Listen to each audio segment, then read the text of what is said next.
pasado domingo 7 de noviembre se celebraban en Nicaragua unas elecciones presidenciales que acababan con la reelección de Daniel Ortega del Frente Sandinista de Liberación Nacional. Sin embargo, ni los Estados Unidos ni la Unión Europea han reconocido la validez de estos comicios. Según Estados Unidos, se trata de una auténtica farsa electoral. Y en la misma línea, la Unión Europea niega la legitimidad de la reelección de Ortega.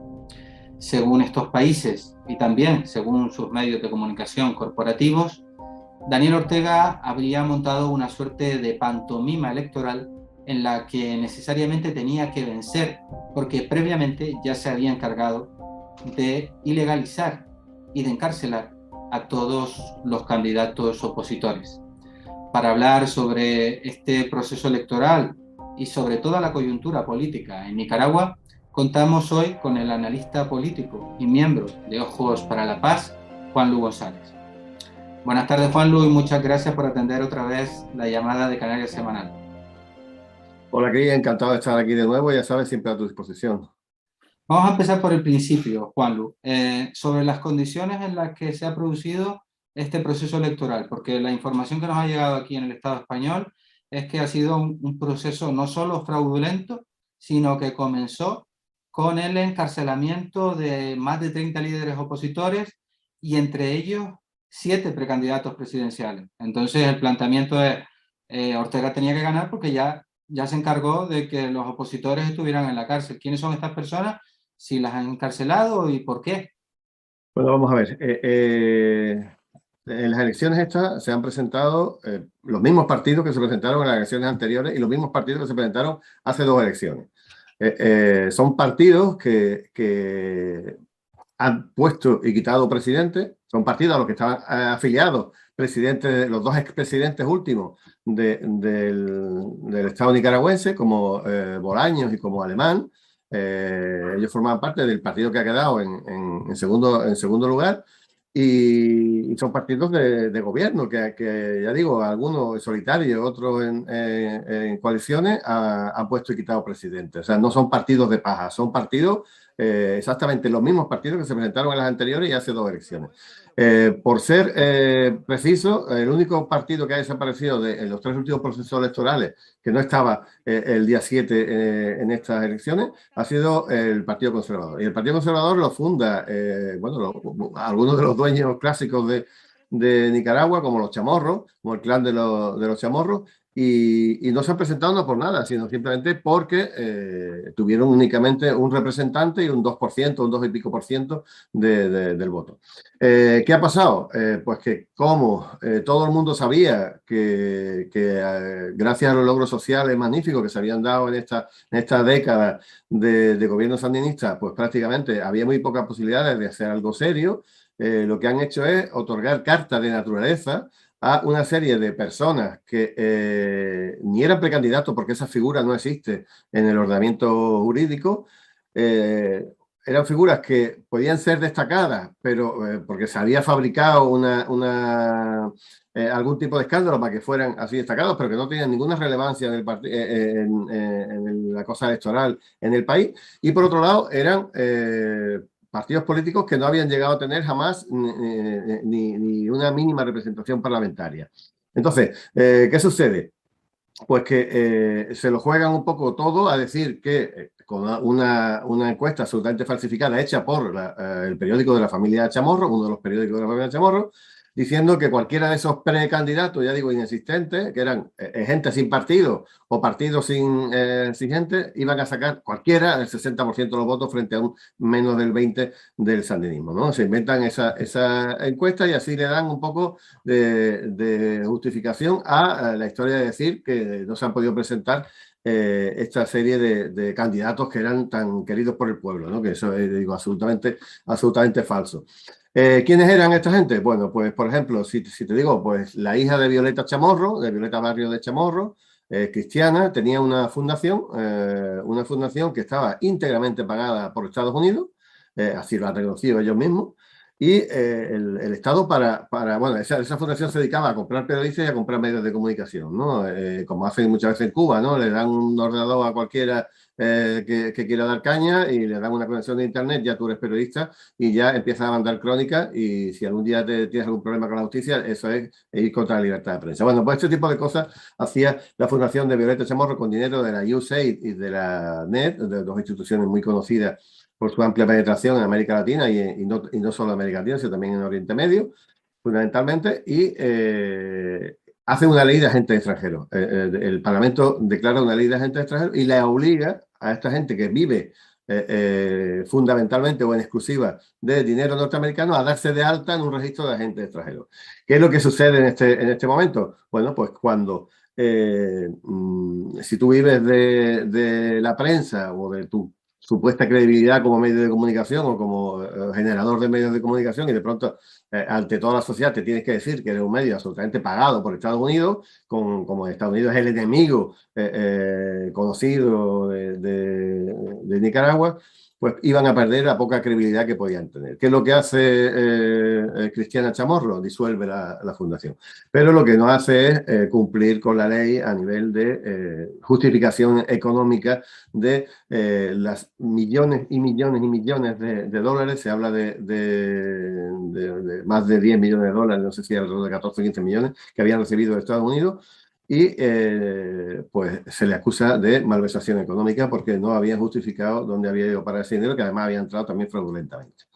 Entonces, bueno, pues ni Cristiana Chamorro se iba a presentar, ni siquiera tenía partido para presentarse, ¿no? Sin embargo, ya los medios de comunicación, tanto de nuestro país como de Occidente, como de la gusanera latinoamericana, dicen que Violeta podía haber eliminado a Ortega de un plumazo. Hay otra ley también que ha sido aplicada y que se hizo ad hoc para impedir este tipo de historietas, que era una ley, bueno, fíjate, la ley de agentes extranjeros existe en Estados Unidos. No sé si te acuerdas de lo que sucedió con Russia Today, que lo obligaron a declararse agente extranjero con una serie de limitaciones que le hacía esa ley, porque la ley norteamericana es mucho más dura que la nicaragüense. Por lo tanto, cuando se han escuchado llamados a que se carguen a esa ley, pues se lo podían pedir a su patrón norteamericano, ¿no? Y esos llamados han salido de Europa, de la Unión Europea y de algunos partidos conocidos. ¿Es por esta ley por la que encarcelan a esta candidata o precandidata o lo que sea? Porque además hablan de siete personas. Sí, sí, no solamente esta ley, bueno, estamos hablando de la ley de agentes extranjeros más las leyes económicas que te obligan a declarar el dinero que ingresa cuando lleguen de otro país. La otra ley que existe se llama la ley de soberanía y es muy larga, ¿no? Pero vamos, popularmente se le conoce como la ley de soberanía. ¿Y para qué está hecha? Está hecha para que políticos o partidos políticos que abiertamente están pidiendo abiertamente, ya digo, con declaraciones públicas, etcétera, etcétera. Están pidiendo que se le apliquen al país un régimen de sanciones más duro, que se establezcan sanciones económicas contra líderes o contra instituciones, etcétera, etcétera. Pues esos partidos, esos candidatos, o sea, candidatos no, esos partidos políticos pueden ser absolutamente sacados del esquema electoral. Entonces, cuando había alguno de esta gente que no tenía, ya digo, ninguna posibilidad de nada, ni siquiera de presentarse, porque no iban a sacar absolutamente ningún tipo de apoyo popular, pues simplemente, pues, conociendo esa ley, fueron a televisiones, porque la inmensa mayoría de las televisiones de Nicaragua son opositoras, como sucede en Venezuela, como sucede en otros lugares, y fueron a decir eso, provocando la reacción que han tenido, que han sido apartados del proceso electoral y acusados de violar la ley de soberanía en este caso. Entonces, estos son las siete personas, algunos ya digo, por motivos económicos, como pasa con Violeta Chamorro, perdón, con Cristiana Chamorro, con su gerente y alguien más de la fundación, y algunos políticos, vamos a llamarle sin partido, o unos políticos sin candidato. Como te digo, al final, ¿quién se presenta? Los 6 partidos que se presentaron en las elecciones anteriores y los 6 partidos que se volvieron a presentar hace 2 elecciones, que supuestamente eran absolutamente democráticas y nadie ponía en cuestión. Lo que sucede ahora, claro, es, digo, sabiendo que estaba perdido, pero no perdido por nada, sino porque la fuerza del sandinismo justamente en esta década, a pesar de la crisis económica, de la pandemia y a pesar de las guarimbas que montaron al estilo venezolano en 2018, el país va absolutamente como un tiro y es un mal ejemplo para los vecinos, que si un país que está absolutamente, que es el más pobre de la región, está consiguiendo esas cotas de bienestar, de independencia, de soberanía, de carretera, de sanidad, de educación, etcétera, etcétera, pues algo están haciendo mal los países de al lado y algo se están dejando de hacer. Y bueno, pues al final había que acabar con Nicaragua, lo intentaron en 2018 por medio de la violencia y lo están intentando ahora con el lawfare y con las sanciones que ahora mismo se van a agravar según lo ha dicho Biden o lo que ha dicho en este caso Borrell, ¿no?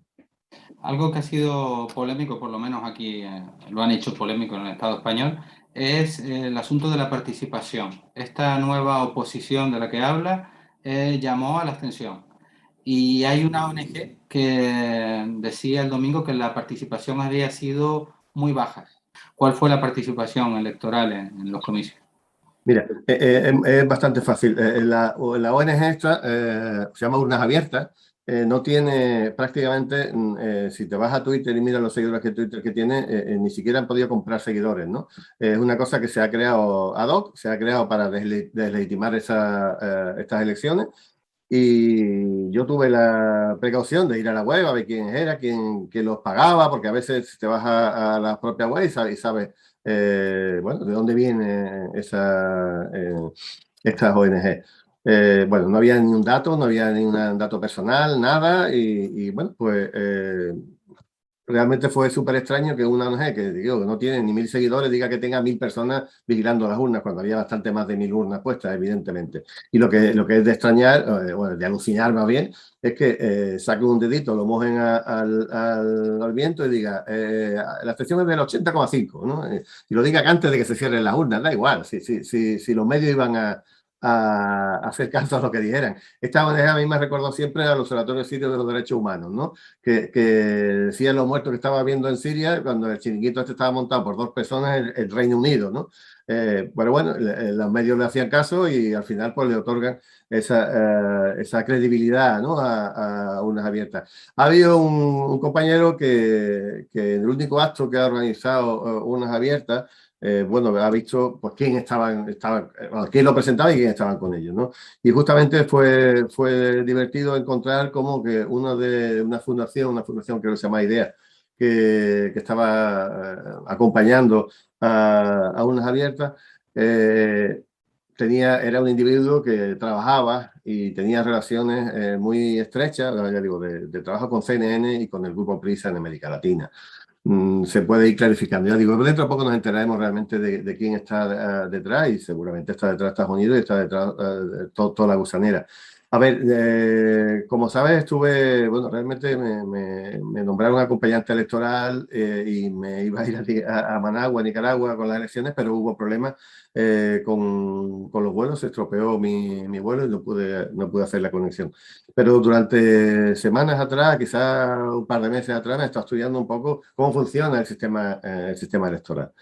Y si te digo que prácticamente es inexpugnable, porque todos los partidos que se presentan a las elecciones, o sea, en España las mesas electorales las componen ciudadanos a que llaman supuestamente elegidos por azar, ¿no? En Nicaragua no. En Nicaragua la gente de las mesas electorales los escogen los propios partidos políticos y luego entre ellos se reparten un poco los papeles. Bueno, pues puede haber, creo que eran del orden de 70 y tantos, 80.000 fiscales electorales, que no solamente están en las mesas de los centros de votación, sino que están en todos los centros de conteo, hablamos de locales, de regionales y de los de la República. Bueno, en todos esos centros de conteo están presentes fiscales de todos los partidos que se presentan, con lo cual los partidos con sacar el papelito de lo que se ha votado en cada una de las mesas electorales y sumarlo, va a tener exactamente cuál es la participación y cuál es el porcentaje que ha obtenido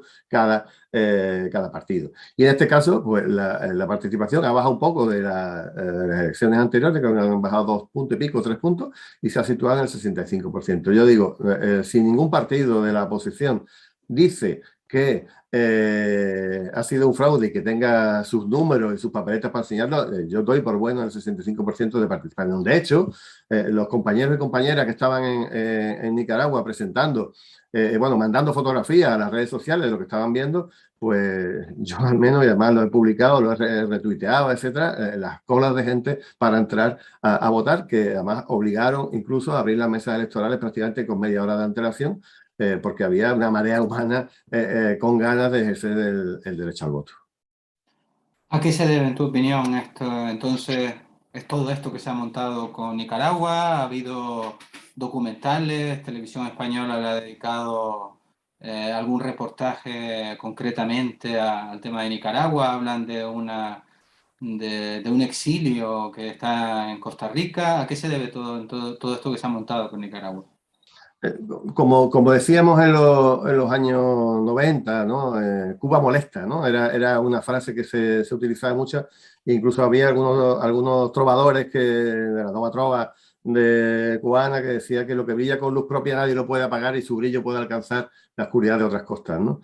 Pues ahora mismo, bueno, por supuesto Cuba sigue molestando y mucho, pero también está molestando Nicaragua. Fijaros, a partir de un Estado, como cuando Ortega llega al poder, después de tres victorias consecutivas de partidos liberales, imagina, pues la educación estaba absolutamente hecha a unos zorros y no era gratuita en todos los niveles. Los índices de pobreza eran más de 20, casi 25 puntos por encima de los que hay ahora. La pobreza extrema, 14 puntos por encima de lo que hay ahora. Las carreteras estaban deshechas. Hoy Nicaragua tiene la mejor red de carreteras de toda Centroamérica. Es el país más seguro de toda Centroamérica. Es el quinto país en el mundo en igualdad de género. Solamente lo superan 4 países nórdicos.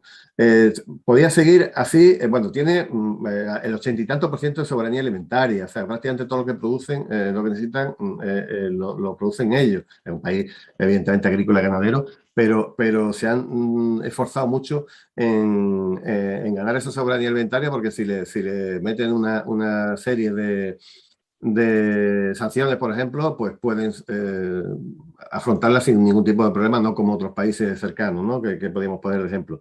Tienen un 70%, más de un 70%, no sé si casi un 75%, de energías renovables endógenas.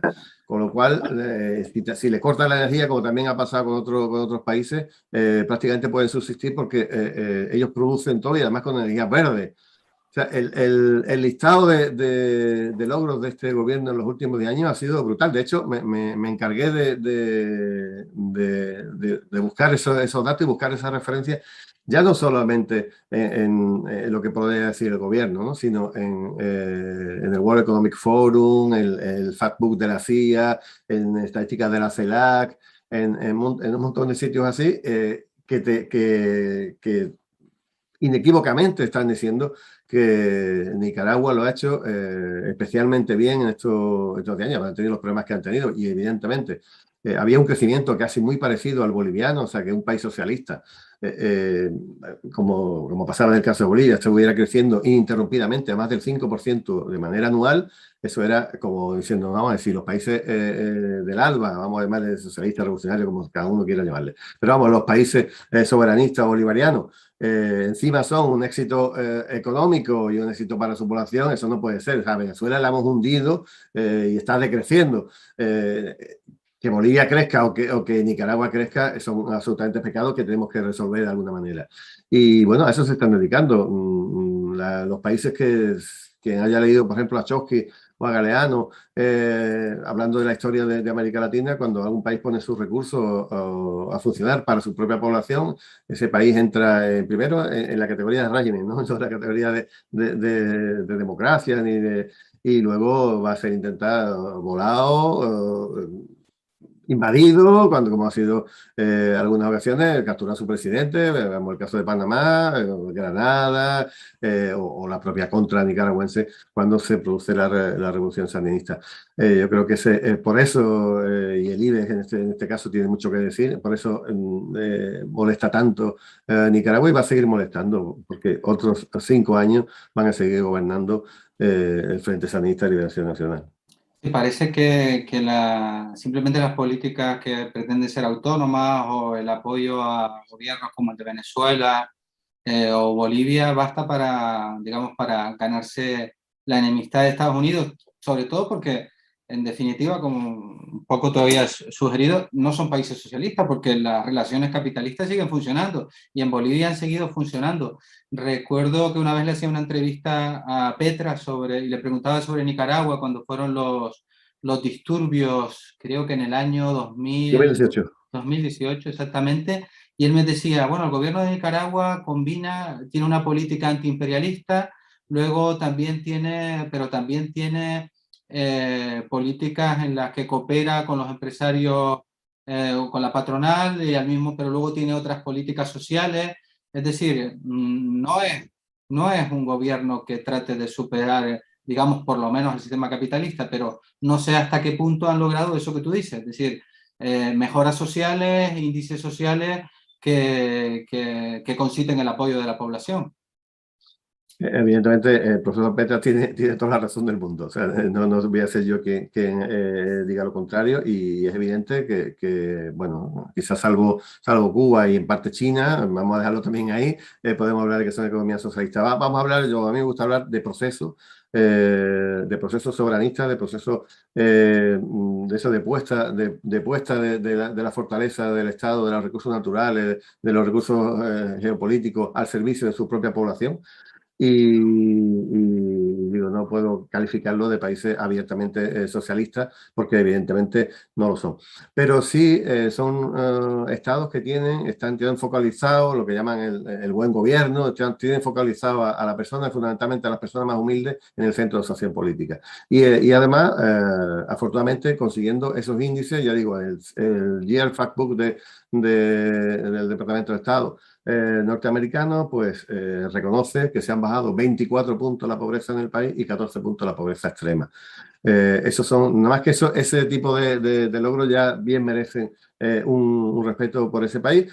Y bueno, lógicamente, pues en este sandinismo 2.0 que yo llamo, bueno, pues Ortega ha tenido que hablar con el sector empresarial, ha tenido que hablar con la iglesia y ha montado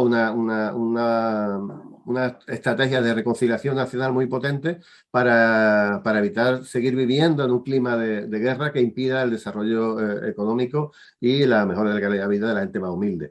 Entonces, bueno, de eso se le ha acusado mucho. Yo he escuchado incluso, y tengo por ahí los audios de un contra muy famoso, un guerrillero, bueno, con comandante guerrillero, que estaba en la montaña, decir que él había ido a coger el fusil contra el sanismo porque quería ver lo que está pasando en el país ahora. Ya se han inaugurado, por ejemplo, como dato que sí que me viene a la cabeza, 21 hospitales. Algunos de esos hospitales son enormes de grandes, pueden atender a miles de personas en un sitio donde jamás ha habido un hospital y si ha habido algo, tenías que ir a Managua y además pagarlo con tu dinero. Y de pronto, pues, ha aparecido la sanidad gratuita y universal. Y además, como ellos propios dicen, con sistemas de detección de enfermedades, con sistemas de intervenciones quirúrgicas, etcétera, propios del primer mundo, ¿no?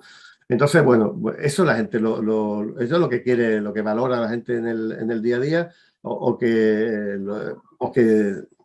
el propio Estado te dé microcréditos para emprender y montar pequeños negocios y para no dejar a nadie atrás con, bueno, imagina, al mismo estilo cubano, pues se da a los niños de comer en las escuelas, se tiene un programa muy parecido, no tan extenso como el de Venezuela, de vivienda para la gente más humilde, ese programa, como digo, de usura cero. Tienen un programa enorme de derechos humanos, de desarrollo humano, creo que se llama, programa de desarrollo humano, que se va revisando periódicamente y que afortunadamente está dando su fruto de una manera, yo creo que bastante brillante.